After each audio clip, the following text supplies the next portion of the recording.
ఆంధ్రప్రదేశ్ ముఖ్యమంత్రి చంద్రబాబు గారి strike rate ఎంత అనేది ఢిల్లీలో నిర్ధారణ అయింది. ఈ నేపథ్యంలోనే అసలు ఏ వేదికగా ఈ స్ట్రైక్ రేట్ నిర్ధారణ అయింది, దేన్ని ప్రామాణికంగా చేసుకొని ఈ స్ట్రైక్ రేట్ చేశారనేది మనం విశ్లేషణ చేసుకుందాం. ప్రస్తుతం మనతో పాటు ఉన్నారు ప్రముఖ రాజకీయ విశ్లేషకులు, ప్రముఖ సీనియర్ జర్నలిస్ట్ సిఎస్ రావు గారు. సార్తో మాట్లాడదాం. సార్ నమస్తే. సార్ నమస్తే. చంద్రబాబు గారి స్ట్రైక్ రేట్ ఎంత అనేది ఢిల్లీ కేంద్రంగా నిర్ధారణ అయింది. ఏ వేదికగా, ఏ సందర్భంలో నిర్ధారణ అయింది, ఏ ప్రామాణికంగా ఆ స్ట్రైక్ రేట్ని నిర్ధారించారంటే ఏం చెప్తారు? చంద్రబాబు గారి విషయంలో స్ట్రైక్ రేట్ అంటే దేంట్లో ఉంటుంది? రాజకీయాల్లోనే ఉంటుంది, అంతే కదా. రాజకీయాలకు మించి వేరే రంగం ఆయనకి ఏమి ఎంటర్ కాదు కదా. రాజకీయ రంగాన్ని ఆయన నమ్ముకున్నారు, సుదీర్ఘకాలం పాటు రాజకీయ రంగంలోనే ఉన్నారు. కాబట్టి రాజకీయ రంగంలో స్ట్రైక్ రేటు ఎవరు నిర్ధారించారు, ఎక్కడ నిర్ధారించారు అని అంటే, హిందుస్థాన్ టైమ్స్ వాళ్ళు ఒక వేదికను ఏర్పాటు చేశారు ఢిల్లీలో. ఆ వేదికలో గెస్ట్గా చంద్రబాబు గారు కూడా పార్టిసిపేట్ చేశారు. ఆ సందర్భంగా తన స్ట్రైక్ రేటు గురించి చెప్పారు. ఈ ఇటీవల కాలంలో 2024లో జరిగినటువంటి ఎన్నికల్లో strike rate 93% strike rate, 57% vote bank. దీంతో ఆంధ్రప్రదేశ్ రాష్ట్ర ప్రజలు ఆదరించారు. ఇంతకన్నా ఏం కావాలి అని చెప్పి ఆయన అనౌన్స్ చేశారు స్ట్రైక్ రేట్ని. 93% స్ట్రైక్ రేట్ తోటి ఉన్నాను అని అక్కడ ఆ వేదిక మీద ఆ విధంగా మాట్లాడినప్పుడు, ఆంధ్రప్రదేశ్ ప్రజలు అంత అప్రత్యతంగా గెలిపించడానికి కారణం ఏంటి అని అంటే, జగన్మోహన్ రెడ్డి గారి మీద అక్కడ ఉండేటువంటి ప్రజలు విసిగెత్తిపోయారు. ఆయన చేసినటువంటి పరిపాలన 2019 నుంచి 2024 వరకు జరిగినటువంటి దౌర్జన్యాలతో పాటు జైలు గురించి కూడా మాట్లాడారు. చంద్రబాబు గారు జైల్లో 53 రోజుల పాటు ఉన్నారు కదా, ఆ జైలు ప్రస్తావన కూడా హిందుస్థాన్ టైమ్స్ వాళ్ళు నిర్వహించినటువంటి వేదికల్లో వచ్చింది. ఆ జైలు జీవితం గడిపేటప్పుడు ఆయన పడినటువంటి వేదన, ఆయన పడినటువంటి మానసికమైన సంఘర్షణ, వీటి గురించి ఎక్కువగా దాంట్లో ప్రస్తావించారు. ఈ వయసులో మీరు ఎలా జైలులో ఉండగలిగారు 53 రోజుల పాటు అని చెప్పి వాళ్ళు అడిగినప్పుడు ఆయన కళ్ళు చెమర్చారు. చెమర్చి ఆ రోజు ఒకటే నిర్ణయించుకున్నాను, తప్పు చేయనంతకాలం మనం ఎందుకు భయపడాలి, ఎందుకు వెనక్కి తగ్గాలి, ఎందుకు పునరాలోచన చేయాలి అని. సో తప్పు ఎప్పుడు చేయలేదు, తప్పు ఎప్పుడు చెయ్యను కూడా. ఏదైతే జీవితంలో జరగకూడదని చెప్పేసి అనుకున్నానో అదే జరిగింది. మొత్తం ఎంటైర్ 40 సంవత్సరాల పైగా రాజకీయ జీవితంలో ఎప్పుడు కూడా తప్పు చేయలేదు. తప్పు చేయనటువంటి తనను నిరాధారణ ఆరోపణలతోటి జైల్లో పెట్టారు.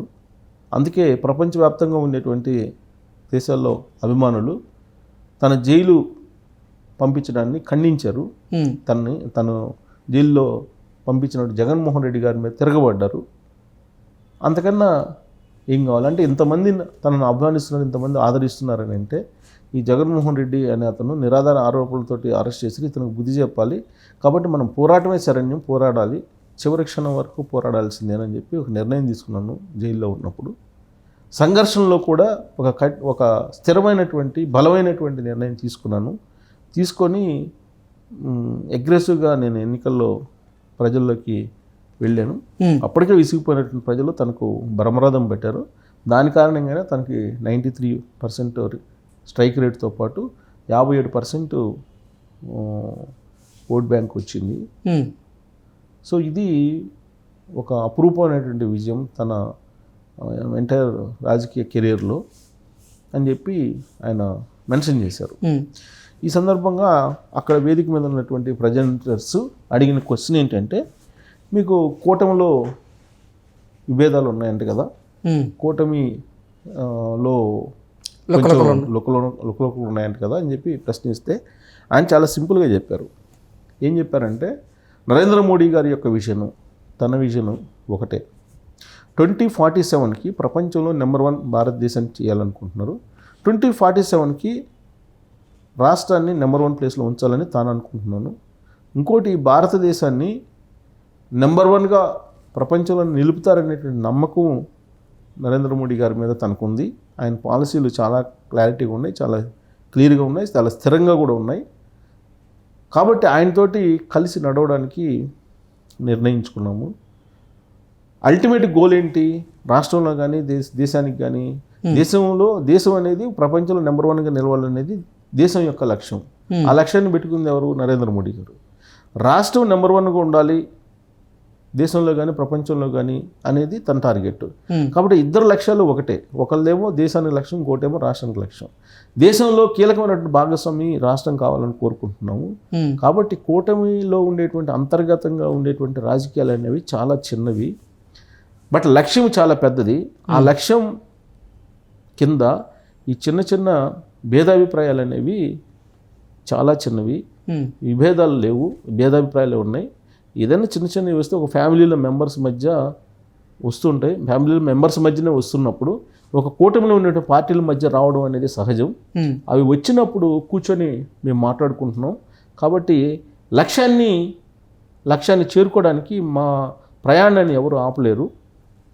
ఆపాలని ప్రయత్నం చేస్తున్నారు వైఎస్ఆర్ కాంగ్రెస్ పార్టీ వాళ్ళు, బట్ అది సాధ్యం కాదు, అసాధ్యం అది. ఎందుకంటే అందరి గోలు, కూటమిలో ఉండేటువంటి అందరి గోలు ఒకటే, రాష్ట్రాభివృద్ధి పవన్ కళ్యాణ్ గారికి, తనకి దేశాభివృద్ధి నరేంద్ర మోడీ గారికి. కాబట్టి దేశాభివృద్ధిలో భాగస్వామ్యం కావాలని ఒక బలమైనటువంటి లక్ష్యం మాకుంది. కాబట్టి ఈ అవాంతరాలు అనేవి తాత్కాలికం, తర్వాత పొరపొచ్చాలు అనేది కామన్. భేదాభిప్రాయాలు మాత్రం లేవు, అభిప్రాయ భేదాలు మాత్రమే ఉన్నాయి. కొన్ని అభిప్రాయ భేదాలు కొంతమందికి క్యాడర్లు ఉన్నాయి. వాటిని సరిచేసుకుంటూ వస్తున్నాం, కూర్చొని మాట్లాడుకుంటున్నాం. ఈ మధ్య జరిగిన సంఘటనని వాళ్ళు ప్రస్తావించారు. ఏది? తాను హోమ్ మినిస్టర్ని అయితే వేరేలాగా ఉంటుంది. హోమ్ మినిస్టర్ అనిత గారి గురించి మాట్లాడారు కదా, రాష్ట్రంలో జరుగుతున్నటువంటి లా అండ్ ఆర్డర్ సిచ్యువేషన్స్ మీద మాట్లాడినప్పుడు లా అండ్ ఆర్డర్ సరిగ్గా లేదంట కదా, అందుకే పవన్ కళ్యాణ్ గారు మాట్లాడారంట కదా అని చెప్పి వాళ్ళు ఎక్స్ప్రెస్ చేసినప్పుడు అభిప్రాయాన్ని, అది కాదు, అక్కడ ఉన్నటువంటి సిచ్యువేషను వేరే విధంగా ఉంది. వాళ్ళు ఆర్గనైజ్డ్ క్రైమ్కి వైఎస్ఆర్ కాంగ్రెస్ పార్టీ వాళ్ళు పాల్పడుతూ ఉన్నారు. వాళ్ళే దొంగ అన్నట్టుగా వాళ్ళే మర్డర్లు చేయించి వాళ్ళే మళ్ళీ ఎదుటి వాళ్ళ మీద ఈ కేసుల్ని ప్రచారం చేస్తూ ఉన్నారు. అక్కడ చాలా టిపికల్ సిచ్యువేషన్ ఉంది. ఆ టిపికల్ సిచ్యువేషన్ని చూసిన తర్వాత పవన్ కళ్యాణ్ గారు రియాక్ట్ కావటంలో తప్పే ఉంది. అందుకే మేము ఈ సైకో సోషల్ మీడియా వర్కర్స్ ఎవరైతే ఉన్నారో వాళ్ళందరినీ అదుపులో తీసుకుని విచారించేటువంటి ప్రయత్నం చేస్తున్నాము. చట్ట ప్రకారం చట్టబద్ధ పరిపాలన సాగుతుంది ఆంధ్రప్రదేశ్లో, ఎలాంటి సందేహం లేదు. కాకపోతే తాము ముందున్నటువంటి లక్ష్యం ఏంటంటే వచ్చేటువంటి పెట్టుబడిదారులని, రాష్ట్ర అభివృద్ధి కోసం ముందుకు వస్తున్నటువంటి వాళ్ళని రాకుండా చేస్తున్నారు వైఎస్ఆర్ కాంగ్రెస్ పార్టీ వాళ్ళు, జగన్మోహన్ రెడ్డి గారు అండ్ టీము. కాబట్టి వాళ్ళని మేము కంట్రోల్లో పెట్టాలి. ఇప్పుడు లా అండ్ ఆర్డర్ని డిస్టర్బ్ చేసే ప్రయత్నం చేస్తున్నారు. అందుకే అతనికి తెలుసు కాబట్టి పవన్ కళ్యాణ్ గారికి రియాక్ట్ అయ్యారు. కొంచెం లేట్ కావచ్చు, బట్ లా అండ్ ఆర్డర్ని ఖచ్చితంగా పూర్తి స్థాయిలో 100% కంట్రోల్లో పెడతాం. పారిశ్రామికవేత్తలు కూడా ఇప్పుడిప్పుడే వస్తూ ఉన్నారు. జగన్మోహన్ రెడ్డి గారు మళ్ళీ వస్తారేమో అనేటువంటి ఒక భయం అయితే ఉంది ఇండస్ట్రియలిస్టుల్లో. ఆ భయాన్ని దాదాపుగా మేము లేకుండా చేయగలుగుతున్నాము. అందుకే ఇప్పుడు ఇండస్ట్రియలిస్టులు ఇప్పుడిప్పుడే వస్తూ ఉన్నారు. ఇక రాజకీయంగా జగన్మోహన్ రెడ్డి గారికి లైఫ్ లేదు. ఈ విషయాన్ని మేము చాలా స్పష్టంగా వాళ్ళకి చెప్తున్నాము. దాన్ని చెప్పడానికి కారణం ఏంటంటే మేము కూటమిగా ఉండటమే మా బలము. సో కాబట్టి ఇండస్ట్రియలిస్టులు కూడా నమ్ముతున్నారు, ఈ కూటమి చెదరదు, ఈ కూటమి బలంగా ఉంటుంది, ఈ కూటమి స్ట్రైక్ రేట్ కూడా తగ్గదు, ఈ కూటమి స్ట్రైక్ రేట్ కూడా బాగుంటుంది, తెలుగుదేశం పార్టీ స్ట్రైక్ రేట్ కూడా 93% ఉంటుంది అనేటువంటి యాంగిల్లో పెట్టుబడిదారులు విశ్వసిస్తున్నారు, ఇండస్ట్రియలిస్టులు విశ్వసిస్తున్నారు, ప్రజలు కూడా విశ్వసిస్తున్నారు. కాబట్టి రాజకీయ నాయకులు కూడా విశ్వసిస్తున్నారు. కాబట్టి జగన్మోహన్ రెడ్డి అనే అతనికి ఇంకా లైఫ్లో మళ్ళీ ఆంధ్రప్రదేశ్ ప్రజలు అవకాశం ఇవ్వరు. ఇస్తే ఏమవుతుంది అనేది వాళ్ళకి బాగా క్లారిటీ ఉంది. కాబట్టి తమ స్ట్రైక్ రేటు 93% కన్నా పెరిగేదే తప్పితే తగ్గేది ఉండదు అనేటువంటిది ఆయన ఆ వేదిక మీద చాలా స్పష్టంగా చెప్పారు, ఢిల్లీ వేదిక మీద. ఓకే. సో కాబట్టి చంద్రబాబు నాయుడు గారి స్ట్రైక్ రేటు 93 మినిమం, మ్యాక్సిమం ఎంతైనా ఉండొచ్చు. Okay sir, thank you so much. Thank you.